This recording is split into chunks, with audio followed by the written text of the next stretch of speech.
Are there any attendees who wish to be recognized at this time as far as the meeting goes? I'll let you all stand up and introduce yourself.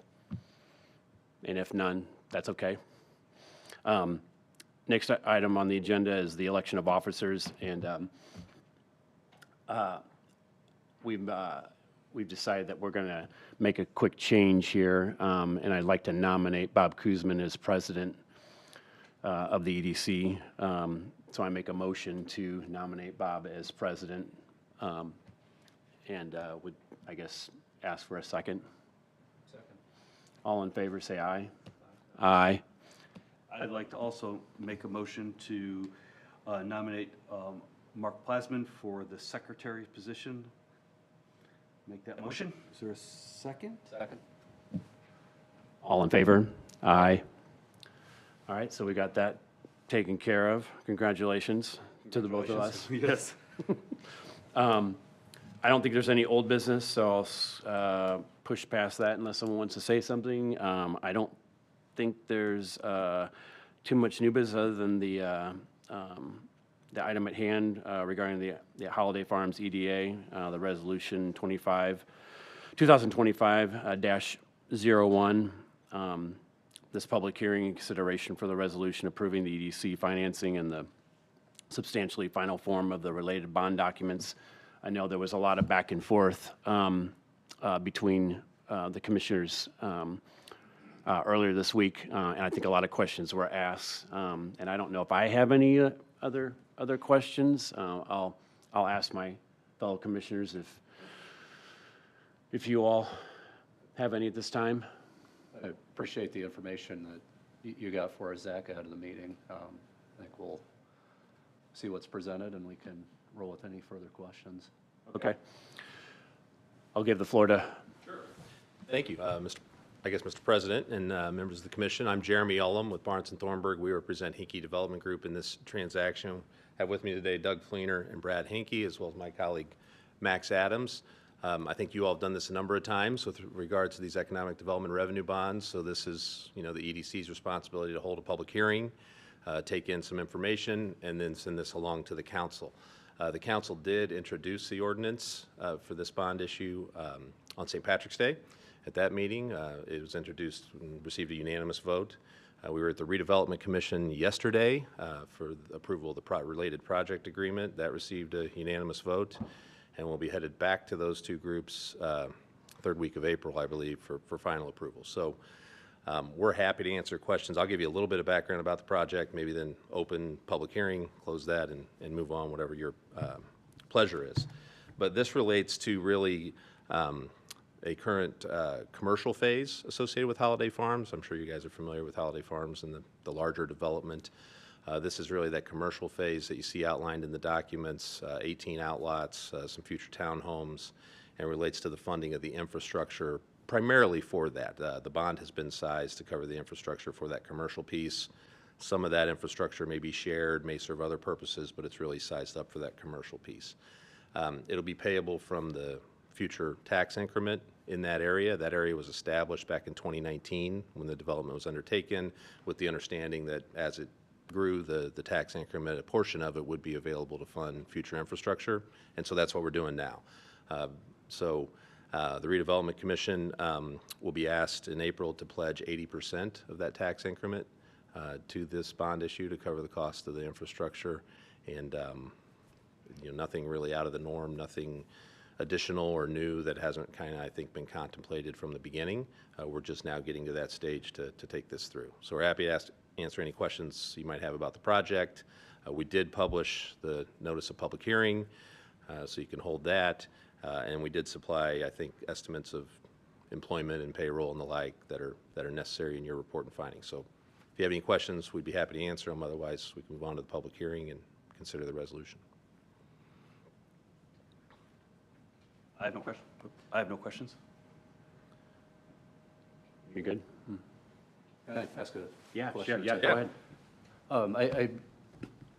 You've got a businesses open and one under construction. Can you share any more about what's going in, what may be coming down the road? Sure. Could you come up to the mic? Come on to the mic, Brett. Brad Hankey, 1310 South US 421. On the north side, Tracy Guerin Tacos is starting 3 multi-tenant buildings. I think they have a med spa, a concierge dental, I think a restaurant, a bank, a couple other uses going in there. And then as you go south at Kitty Academy, we have some retail mixed use getting ready to go there too. So a lot of activity, Starbucks opening really helps as well. Great looking building there. I'm glad to hear it. Thank you. Just for clarification, this was some of the questions Yep. that were asked beforehand. You mentioned the request is only for the commercial portion of Holiday Farms. There was a little confusion on my part because the EDA covers all the Holiday Farms. does. But You're right. We're only talking about the commercial parts along 421. Yes, the commercial parts will generate the bulk of the TIF revenue. There's a little bit of TIF revenue being generated by some of the things that have been put in previously. And the bond issue has been sized based on the budget for the infrastructure for this portion of the development. It is drafted, you're right, it is drafted a little more broadly just in case, but it's been sized up to provide around 7.2 million, which is the amount necessary for this infrastructure. Okay. So that's the intent.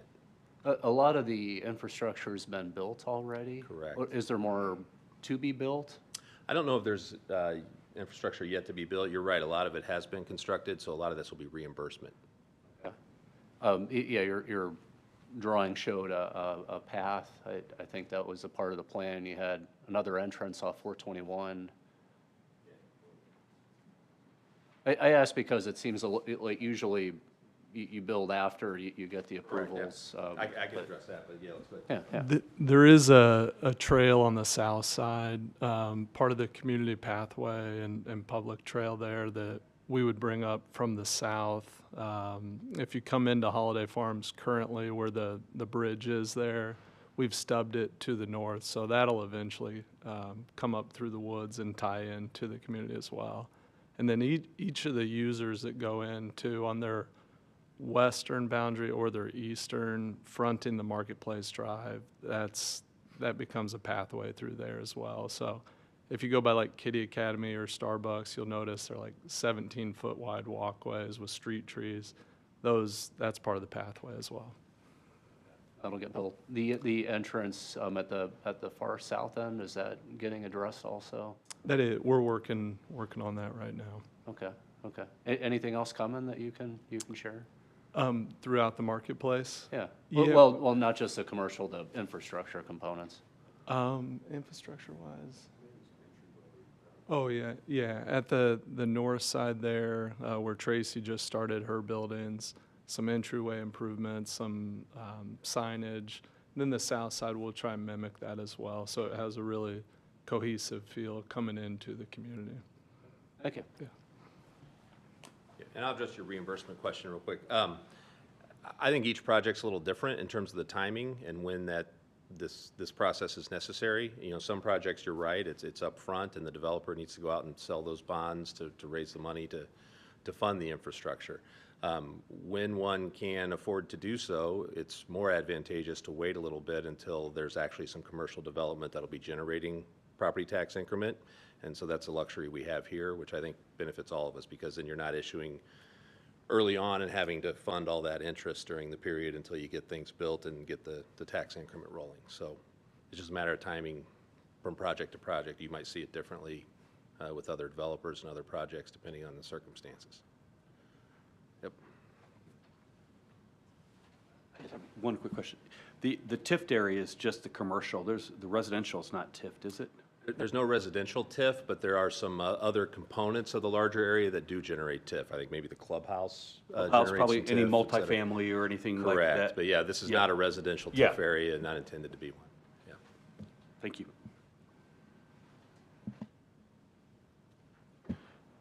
So I guess at this time, Zach, I open up to the meeting to the public. You would open up the public meeting and see if there's any public comment. Okay, so I will open up this meeting to the public. I'm not sure if there's anyone online. not sure how long you want me to wait, for that purpose, but if there's anyone in the audience who wants to come up and ask anything, seeing none, hearing none, I will, Heather, I'm going to make a motion, but do I need to do anything specific, or do I just make a motion to approve the documents that are on the Zionsville agenda? Just a motion to approve is fine. That's fine. So moved then, so, for approval. so hearing no comment, we'll close the public meeting or hearing at this time. And I guess, I move, do pass for approval. Second. so all in favor, say aye. Aye. All opposed? Okay, so the 2025-1 resolution is passed. Thank you, guys, appreciate it. You're welcome. Thank you. And I don't think there's any other business? There's no other business at this time. Okay, so hearing none, I make a motion to adjourn the meeting. Second. All in favor? Aye. Aye. Thank you so much, everyone. Yeah.